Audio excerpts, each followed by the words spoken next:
Modo conversación. Es la entrevista en www.copano.news por La Clave. ¿Cómo te va, Darío Quiroga, número 1 del análisis? ¿Cómo está ahí, Nico? ¿Cómo anda? Acá, velocidad crucero en rodaje. ¿Tú? Me quedé dormido, weón. Me gusta que este programa sea tan honesto. Oye, Iba a estar allá. Digámosle a la gente que a mí me gusta la presencialidad, siempre se lo he dicho, así que la pasamos bien. Voy, pero desperté hace 20 minutos y dije, le he fallado a Copano y le escribí, me dieron esta segunda oportunidad a través del... Le he fallado a Copano, le he fallado al país. Sí. Oye, y te quería comentar algo. A mí me pasó lo mismo el otro día, el lunes. Fue mi primer día post-duelo, murió mi papá, entonces andaba en rodaje. Por primera vez en mi vida no escuché la alarma de prender en la mañana. No la escuché, quizá estaba dopadísimo. Oye, pero es muy probable. Pero bueno, así es la vida y poder aguantarla y las ausencias es importante. Quiero partir, primero que nada, bueno, hay tanto tema. Es 11 de septiembre. Siempre es importante escuchar tu reflexión en este día tan feo. Sí, fíjate que yo un poco planteado esta idea que hasta los 50 años, por supuesto estos son convenciones, una cosa muy subjetiva que digo, pero creo que lo del cierre el año pasado con los 50 años, que me parece que fue muy triste, que dejó muchas cosas pendientes, en términos que incluso fue un retroceso respecto, por ejemplo, siempre lo hemos dicho, cuando se conmemoraron los 40 años del golpe, incluso parte de la derecha, no sé si tan convencida o no, pero encabezado por el expresidente Sebastián Piñera, incluso hablaron de los cómplices pasivos, etcétera. Y fue de alguna manera un avance tenue en una derecha que ha sido siempre muy cercana al golpe, muy depositaria de lo que ganó con los años de dictadura, incluso en términos económicos, vía privatización, etcétera, pero fue un avance. Y los 50 años, en cambio, fíjate, mostraron en realidad un retroceso. Así que ahora, que ya estamos en los 51 años, que es casi lo mismo que los 68 o los 72, como que ya entra un poco a la historia, y ahí más bien lo que debiéramos quizás tratar como sociedad es ver cómo, de manera muy tardía, somos capaces de ir mirando nuestra historia con un poquito más de generosidad y de perspectiva de encuentro, y salir de la lógica como los buenos y los malos, y ser capaz de calificar qué cosas no queremos que en el futuro se vuelvan a repetir. Eso yo creo que es súper importante, y de hecho incluso lo conecto, fíjate que hace un par de días ya salió la fecha de inicio del juicio al ex carabinero Claudio Crespo, que cegó a Gustavo Gatica. Se inicia el 15 de octubre, el juicio propiamente tal, y entonces uno dirá, bueno, hace 51 años fue el golpe, pero hace poco más de 4 fueron violaciones a los derechos humanos en el contexto del estallido social, y uno esperaría que ahí quienes tienen el honor y el deber de cargar uniforme y de llevar armas para cuidar a la población lo hagan y no disparen contra ella, como en el caso como Fabiola Campillay o Gustavo Gatica, que los dejaron ciegos de por vida. Entonces, interesante que haga ese punto, Darío, porque una de las cosas que también se plantea dentro de los insumos que LSN, la Cosa Nostra, le ha entregado a la población, es que en su estudio, en este grupo de pensamiento al cual tú perteneces junto a Alberto Mayol, uno de los ítems más relevantes es que a 50 años hubo un cambio de eje sobre la discusión con respecto a nuestra grieta divisional, nuestra division bell, como dicen los ingleses, que es que pasamos de golpe pro-golpe a pro-estallido, anti-estallido. Y en los anti-estallidos hay una conspiración novelesca que plantea que era un golpe de Estado por izquierda, cuestión que la verdad no a mí me da mucha risa esa tesis, porque la que se trata de reescribir, porque no sé, los tanques los vi desde otro lado, entonces no lo que y a tal punto que incluso cuando todos los libros por derecha y por izquierda que han ido saliendo han ido mostrando que no fue tal. No solamente que no fue tal, que estuvieron a punto de llegar a la moneda como a barrer el cerco, pero los manifestantes se cansaron y se volvieron a la casa cuando ya era zona liberada. O sea, eso demuestra que plan no había, organización no había, era sola, o sea, con todo lo malo que eso es, ¿sabes? Que yo soy el más crítico, tú eres más romántico. Y muchos de mis amigos más de izquierda son más románticos. Con todo de izquierda, para hacer una revolución hay que levantarse más temprano, hay que tener un método. Entonces, yo no la veo en ese sentido. Y ahí es donde creo que en esta lógica de 50 es bien espurio hacer esa conexión con el golpe de Estado de 1973. Sin embargo, hoy existe una generación de personas que son más jóvenes que tú y yo, que ven el golpe de Estado como cuando, esto es el fenómeno a ti no tanto, como cuando a mí en el colegio me pasaba la Segunda Guerra Mundial. O sea, no tengo ninguna esa es la comparación, me parece adecuada. Ninguna conexión emotiva. Entonces, hoy, los Zetas que militan a Lannan, el psicópata que va a la corte de los malvados de Ciudad Gótica, llamada Sin Filtro, o las chicas que de pronto se ponen en plan trato guay y dicen, no, Dios, patria y familia, y de ahí se enganchan con la idea de un cast.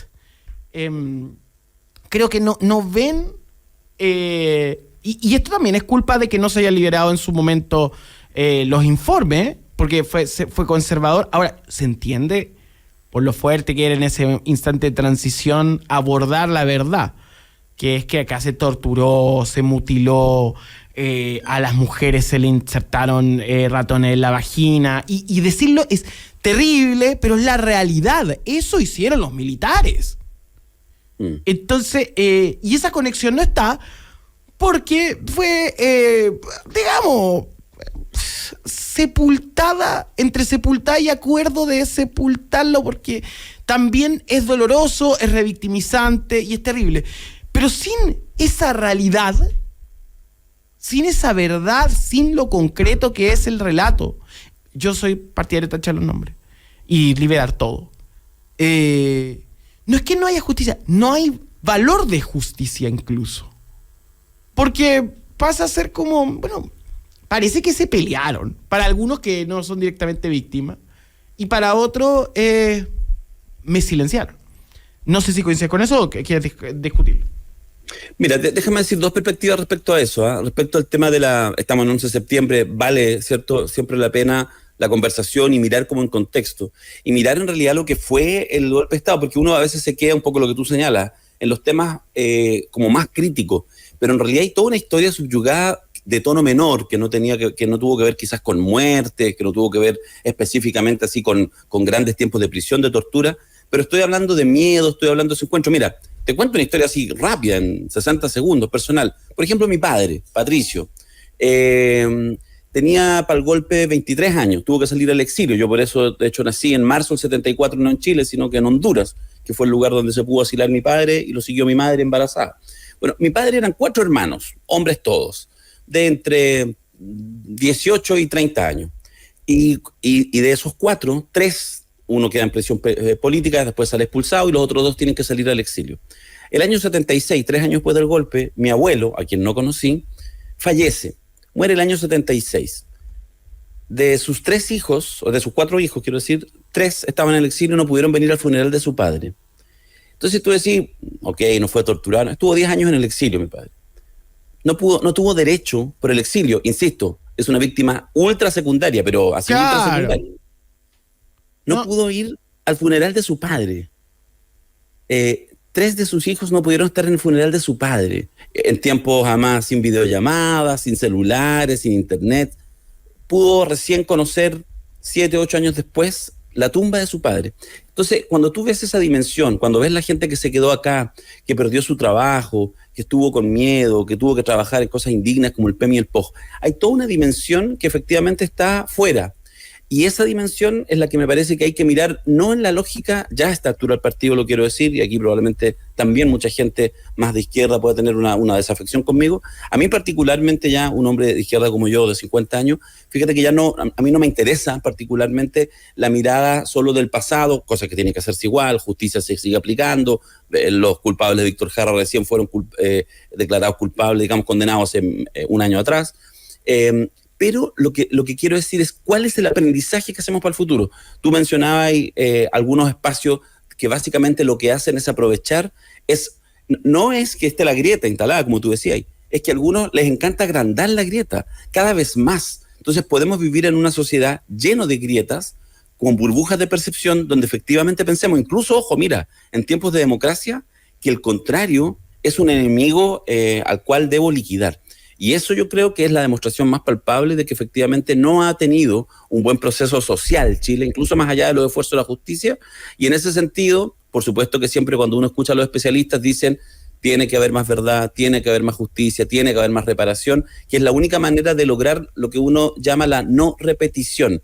Porque en eso, relajarse y decir, bueno, son historias del pasado, ya no hablemos de eso, es suponer que el día de mañana, en 5, 10, 20 años más, no van a haber uno que van a quizás incluso empuñar sus armas contra otros. Y eso, fíjate, es algo con el nivel de odio que muchas veces aparece en el ámbito de la política que yo te diría que no está asegurado. Y eso es algo súper complejo. Y hay un punto súper importante que tiene que ver, claro, con la aniquilación del otro, el final de la otra edad, que uno puede llegar a plantear en la actualidad como un modelo de por desgracia, de discurso político. Pero eso se enfrentó en concreto. Eso fue concreto. Eso pasó. Por eso hay políticas de no repetición en países que hicieron atrocidades, o hay países que hicieron atrocidades que se excluyen de debatir incluso siquiera si las opciones fueron correctas o incorrectas, porque la historia pesa como una mochila. Lo que pasa es que en una sociedad donde no hay revisión histórica, no es que ni siquiera haya futuro, no hay insumos para pensar el presente, porque todo se transforma en inmediato. Esto también a propósito del caso Hermosilla y esta dinámica que hemos ido conversando acá en este espacio, que es como, caso de Hermosilla, llega del espacio. Hermosilla construyó su poder con teléfono, y su teléfono, su favorito en el celular parece ser uno. Digo lo estoy haciendo con un tono figurado, pero Andrés Chadwick. Entonces, como que ahora hay una negación, y hay cosas que son tan evidentes, ¿no? Ayer la gente la UDI escondida en una sala del Congreso para no hablar de Chadwick. Eso Bruno, de eso no se habla, no, como en la película. Entonces, es muy evidente que tenemos un problema como sociedad que duele, que nos llama a pensar en los derechos humanos día a día y en la memoria todo el tiempo, siendo inteligentes, porque también la gente más joven no consume desde la emotividad, sino, siento yo, ojo, ya los hermanos chicos de uno, los primos chicos, los sobrinos, desde otras dinámicas la historia. Sí. Sí, lo que pasa es que insisto en esto, fíjate que cuando uno mira, digamos, las lecciones de odio de cómo Chile se dividió después del 73, incluso como quedaron cosas naturalizadas que no existían antes, como el tema, digamos, de la tan fuerte identidad del ejército chileno con un sector político de la sociedad, esa como desconfianza de algunos incluso contra la institución armada, etcétera. Todo esto, y esto sigue ahora. Entonces, fíjate que salgámonos del 11, un poco lo que tú propones, y conectémoslo con lo que está pasando ahora. Yo estaba escuchando en los últimos 20 minutos del programa porque antes estaba dormido, ya te dije. Pero cuando tú miras ahora, por ejemplo, incluso lo que pasa en el Poder Judicial, arista Poder Judicial que tiene a su vez varias subaristas. Hay 3 jueces que están instalados y que probablemente se les va a acusar constitucionalmente. El juez Jean-Pierre Matus, donde hay en el fondo básicamente un cuestionamiento, no se ha demostrado algo distinto que no sea el proceso para llegar al Poder Judicial, que claramente parece que es algo más extendido, que habrá que revisar, etcétera. Pero es eso. el juez Sergio Muñoz, que no tiene velas en el entierro del caso Hermosilla, pero como tiene una situación que también tiene que investigarse el tema, entonces lo logran meter. Pero en realidad... Es parte del pacto. Es como una... Ahí empieza. Exacto. No sabemos si hay más personas como Vivanco, pero de los nombres que salen ahora, solo sabemos que Ángela Vivanco hace una cosa que eso sí es un golpe al corazón del Estado de Derecho, que es cuando la justicia, que es el único lugar junto con el voto en que somos todos iguales, y además la última instancia, la más alta, la más importante, esa persona puede estar comprada, pero comprada así no en el sentido que le intuye, no, comprada como lo hemos sabido, de que le escriben, hoy día te vayas a la sala 3, dices tal cosa, hoy día no mencionas tal cosa en tu discurso, o sea, un títere, una títere de un sector, no de la política, de un sector político con nombre y apellido que llega básicamente en línea recta, ni siquiera hay que desviarse mucho, a Hermosilla, Chadwick, Sebastián Piñera. Eso es un golpe al corazón del Estado de Derecho. Sin embargo, en la política hoy, no solo la derecha, también algunos tontones de sectores progresistas, la democracia cristiana, etcétera, logran que finalmente lo más probable que va a suceder es que va a haber una acusación constitucional propiciada por distintos sectores para que haya 3.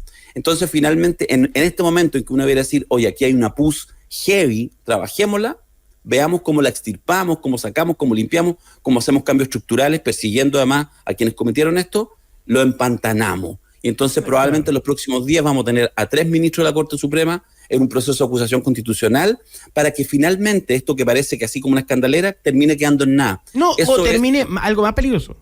Termine quedando en caos para la sensación de la población. Porque eso es lo que está construyendo ese modus operandi. Lo que quieren decir es, no, nosotros no somos, son todos. Exactamente. Y cuidado. No son todos. No son todos en lo mismo. No son todos, claro. No son todos en lo mismo. Tienes toda la razón. No son todos, o sea, separemos el problema, la estructura detrás del problema, porque hay una estructura. En uno de los casos hay una estructura. El caso de Chadwick, la trenza, Piñerita, etcétera, hay un modus operandi. ¿Cachai? No es lo mismo.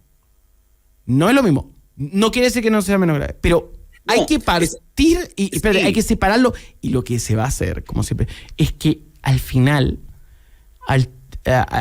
digamos, perdonen los que son siempre más buenistas, pero a Silvestrao, la calle dice, todo está sucio aquí, todo es lo mismo.